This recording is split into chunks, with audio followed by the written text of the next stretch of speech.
প্রিয় ভাই ও বোনেরা, জানেন কি শুক্রবার হলো সপ্তাহের সেরা দিন। এই দিনে এমন কিছু বিশেষ আমল রয়েছে যা করলে আল্লাহ তাআলার অসীম রহমত ও মাগফিরাত লাভ করা যায়। পুরো ভিডিওটি শেষ পর্যন্ত শুনুন। ইনশাআল্লাহ আপনি জানবেন শুক্রবারে কোন কোন আমল করলে দুনিয়া ও আখিরাতে কল্যাণ লাভ করবেন। প্রথম আমল, গোসল ও সুন্দরভাবে প্রস্তুত হওয়া। রাসূলুল্লাহ সাল্লাল্লাহু আলাইহি ওয়াসাল্লাম বলেছেন, আল জুমু আহাক্কুন ওয়াজিবুন আলা কুল্লি মুসলিমিন ফি জামা আতিন ইল্লা আরবা আতিন মামলুকুন আও ইমরাআতুন আও সাবিউন আও মারিদ। অর্থ, শুক্রবারের নামাজ প্রতিটি মুসলিমের উপর জামাতে ফরজ, তবে দাস, নারী, শিশু ও অসুস্থ ব্যতীত। আবু দাউদ। তাই শুক্রবার সকালে গোসল করা, পরিষ্কার কাপড় পরা, সুগন্ধি ব্যবহার করা সুন্নাত। দ্বিতীয় আমল, সূরা কাহফ তিলাওয়াত করা। রাসূলুল্লাহ সাল্লাল্লাহু আলাইহি ওয়াসাল্লাম বলেছেন, মান কারাআ সূরাতাল কাহফি ফি ইয়াউমিল জুমুআহি আদদা আলাহু মিনান নূরি মা বাইনাহু ওয়া বাইনাল জুমুআতাইন। অর্থ, যে ব্যক্তি জুমার দিনে সূরা কাহফ তিলাওয়াত করে তার জন্য 2 জুমার মধ্যবর্তী সময় পর্যন্ত নূর আলোকিত থাকে। হাকিম। তৃতীয় আমল, বেশি বেশি দরুদ পড়া। আল্লাহুম্মা সাল্লি আলা মুহাম্মাদিন ওয়া আলা আলি মুহাম্মাদ। অর্থ, হে আল্লাহ, দয়া বর্ষণ করুন মুহাম্মদ ও তার পরিবার বর্গের উপর। রাসূল সাল্লাল্লাহু আলাইহি সাল্লাম বলেছেন, জুমার দিনে আমার উপর বেশি বেশি দরুদ পাঠ করো। আবু দাউদ।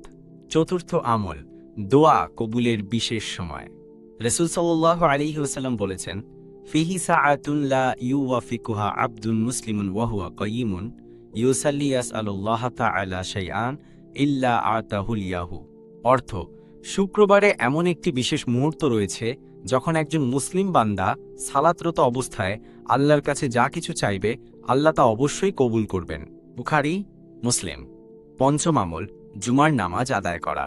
আল্লাহ বলেন, ইয়া আইয়ুহাল্লাযীনা আমানু ইজা নুদিয়া লিস-সালাতি মিন ইয়াউমিল জুমুআহি ফাস আও ইলা যিকরিল্লাহি ওয়াজরুল বাইআ।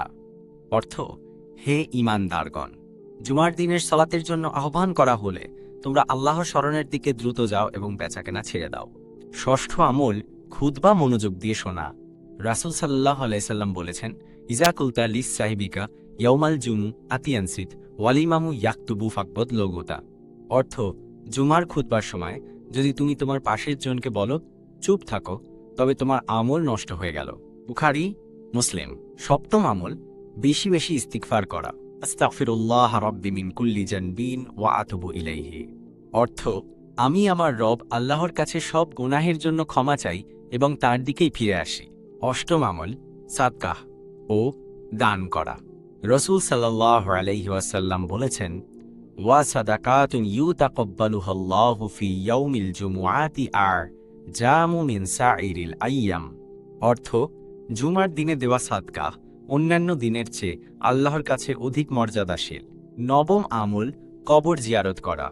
রাসূল সাল্লাল্লাহু আলাইহি ওয়াসাল্লাম বলেছেন, মান যারা কাবরা ওয়ালিদাইহি আও আহাদিহিমা ফি কুল্লি জুমুআতিন গুফিরা লাহু ওয়া কানা কুতিবা বাররান। অর্থ, যে ব্যক্তি প্রতি শুক্রবারে তার পিতা মাতার বা তাদের একজনের কবর জিয়ারত করে তার গুনাহ মাফ করা হয় এবং তাকে নেক সন্তানের মর্যাদা দেওয়া হয়। তিরমিজি। দশম আমল, বেশি বেশি নফল ইবাদত করা। রাসূল সাল্লাল্লাহু আলাইহি ওয়াসাল্লাম বলেছেন, খায়রু ইয়াউমিন তালাত ফিহি শামসু ইয়াউমুল জুমুআহ। অর্থ, সূর্য যেদিন উদিত হয়েছে তার মধ্যে সবচেয়ে উত্তম দিন হল শুক্রবার। মুসলিম। আল্লাহ আমাদের সবাইকে শুক্রবারের এই বরকতময় আমলগুলো পালন করার তৌফিক দিন। ভাই ও বোনেরা, ভিডিওটি যদি আপনার কাছে উপকারী মনে হয় তবে অবশ্যই লাইক, শেয়ার করুন এবং আমাদের চ্যানেল হেদায়েতের পথে সাবস্ক্রাইব করে রাখুন যাতে নিয়মিত নতুন ইসলামিক ভিডিও আপনাদের কাছে পৌঁছে যায়। মনে রাখবেন, ভালো কিছু শেয়ার করা মানেই সাদকাহ জারিয়া।